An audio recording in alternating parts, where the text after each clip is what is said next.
Welcome to the Saucetown Investor Podcast. I've had two different jobs of mine end in shouting matches with my boss. Am I proud of it? Proud, maybe a bit strong, but I'm damn sure not ashamed of it. I've never been conflict averse or avoided tough conversations, and I think it has benefited me both personally and professionally. Author's note here, I have not been in a real shouting match with anyone in years, and I'm a much better communicator than I used to be. With that said, I have zero problem with tactful confrontation. Reality check for anyone listening to this. If you can't have tough conversations, you are never going to get what you want. People will use you. People will not give you what you deserve. Harsh? Yes, welcome to planet Earth. If you want warm and fuzzy, go watch a Hallmark movie. Okay, I know you want the stories. So here's the first one. Calling this one the barroom almost brawl. 24-year-old Matt had just moved back to Oregon from his time teaching English and, more importantly, partying his ass off in Buenos Aires, Argentina. He gets hired at a tap house in Salem, Oregon, while living in his parents' basement. As you have likely gathered, our protagonist is absolutely crushing it during this time in his life.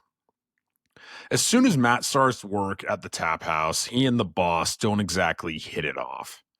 In Matt's defense, the boss was a bit of a prick with small man syndrome, and Matt was the only male bartender at the time. Needless to say, the boss loved the idea that he could tell Matt what to do. In the boss's defense, Matt was not exactly a model employee. With that said, I did everything the job required. After a while, I noticed he was giving me day shifts basically every day. My bartenders know why this matters, but the day shift is the double whammy in that you make zero tips. Remember, your hourly base is like $10, so you survive off tips. So you make zero tips, and you get the privilege of doing all the menial cleaning jobs that no one else wants to do. My boss also loved to watch the security cameras from the comforts of his home and tell me to stand up when he'd see me sitting, despite no one being in the bar. Is he allowed to do that as my boss? Yeah. Is it weird and controlling? Also, yeah. As one could predict, I did not sit quietly as these issues festered. The fact I was making a fraction of what everyone else made because I worked day shift did not sit well with me. It all came to a head when I showed up at the bar one day and the boss was there. I got in his face with some choice words, handed him my keys to the bar and the stupid logo t-shirt, and I walked out for the last time. Do I regret it? Hell no. I had zero respect for that boss. I was being taken advantage of and I deserved better, and I went and got it.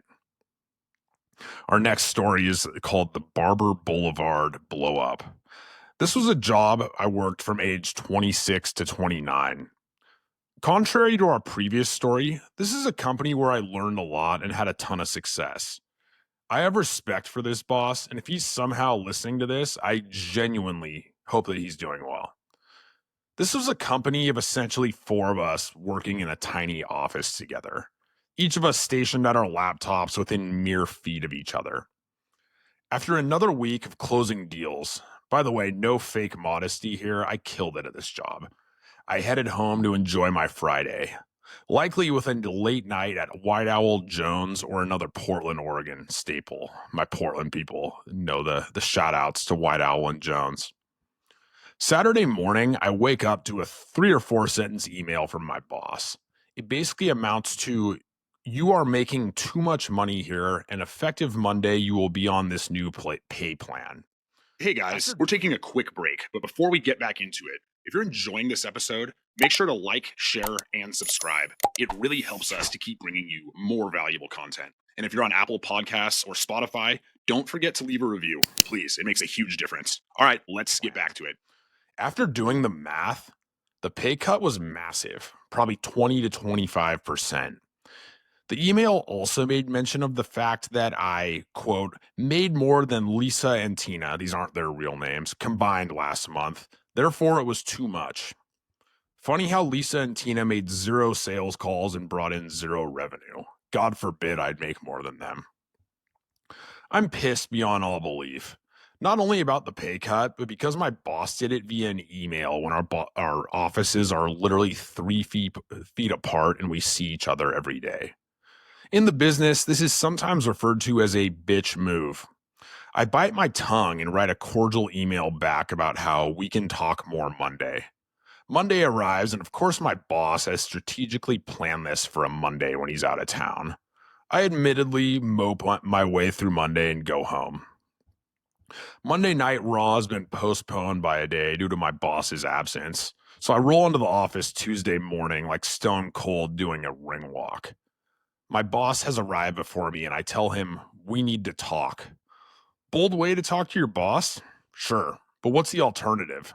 He immediately starts screaming. I fire back. We are both absolutely in each other's faces for probably 2 to 3 minutes. From the outside, you'd think for sure punches are coming next, but neither of us is that dumb.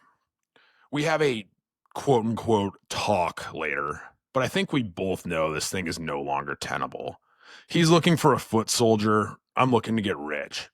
I start taking interviews, and within a month or so, I am out at the door to another job. I also start investing in real estate on my own shortly after. If it weren't for this blow up, honestly, I might still be living in Portland and working at that same company. So people will say, but I hate conflict. So do most people, okay? Join the club. The point is not that standing up for yourself is easy. It's that it is at times necessary. Think of something else that you've done that was hard. Let's use lifting weights as an example. The first time you went in, you dreaded it, and rightfully so. You were so sore the next day that you could barely walk. Then you went back again and again. Eventually, it becomes part of your day and feels as routine as your morning coffee. Getting used to conflict is no different. You're working a muscle that you haven't used before. It's terrifying because it's new.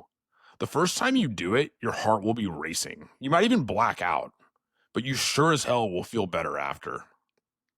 So if you're listening, do a little exercise with me here. Who's been taking advantage of you or violating your boundaries lately? Think about it for a second. Does Tammy keep interrupting you in front of the group at work meetings? Or worse yet, is she taking credit for work you did in front of the boss? Or maybe it's a family member who has to get their way all the time and is making you resentful. Now close your eyes and picture yourself calmly but sternly telling them off or drawing a boundary. Tammy, I need you to let me finish talking before you hop in. Tammy, you did not do that job. I did. Family member name here. We are going to go to the restaurant that I picked tonight. Now notice something about the above. These are not phrased as questions. They are statements. Again, these are not questions. They are statements.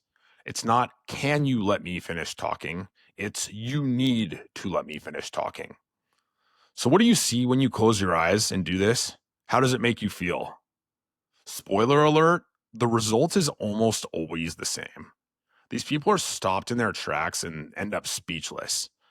The thousand simulations they've run in their brain for how their bullshit plays out never once ended in the other party telling them some version of no. Their brain short circuits like the fembots in Austin Powers. They tuck their tail and never do it again. That's the beauty here. Standing up for yourself just once has the trickle-down effect of drawing a line in the sand into the future. The whole dynamic around the relationship has changed for the better, for you at least, in a matter of seconds. And this part's important. Remember, the party on the receiving end of this is not going to like it. And that's the whole point. They liked it when they could walk all over you. It's not your job to make them feel good about being shitty. It's your job to make you feel good. So you still don't want to stand up for yourself? Try another exercise. Think of somewhere in your life once again where you're getting bullied or aren't standing up for yourself. Now think of what the alternative is if you never take a stand. Honestly, sometimes the alternative isn't a big deal, but sometimes it is. Here's a good 2-part test to determine if it's worth standing up for yourself. Okay, 2 questions. First one is, how often will I have to deal with this? And then the second one is, how consequential is the matter? So example, that guy I'll never see again just cut me off in traffic is a one-time event with extremely minor consequences. You probably don't need to speed through traffic to catch up to him and throw him the bird, despite how gangster it might feel in the moment. Here's another one. I'm scared of having a hard conversation about getting a raise or promotion. This could mean that you are undervalued for years to come and perhaps miss out on financial security for you and your family. Additionally, there's a mental toll and resentment that often comes with not being valued. Okay, that one, long-term and consequential. So you don't need to get in shouting matches with your boss or anyone else for that matter. But you also don't need to be an innocent doe who lets people trample you. Conflict is hard, which is the exact reason that those who know how to navigate it have a leg up on the world. Like anything else in life, the harder the thing is to do, the more valuable it becomes. Now, where's that punk ass boss of mine from the tap house? If you see him, tell him I'd like to talk to him about something out in the parking lot. Thanks. That is a wrap for today's episode. Thanks for tuning in to the Saucetown Investor. If you got value from this, drop us a comment and let us know your thoughts. Did you have a big takeaway? Is there a topic you want to see us cover next time? Is there a guest you want to see interviewed? DMs are open.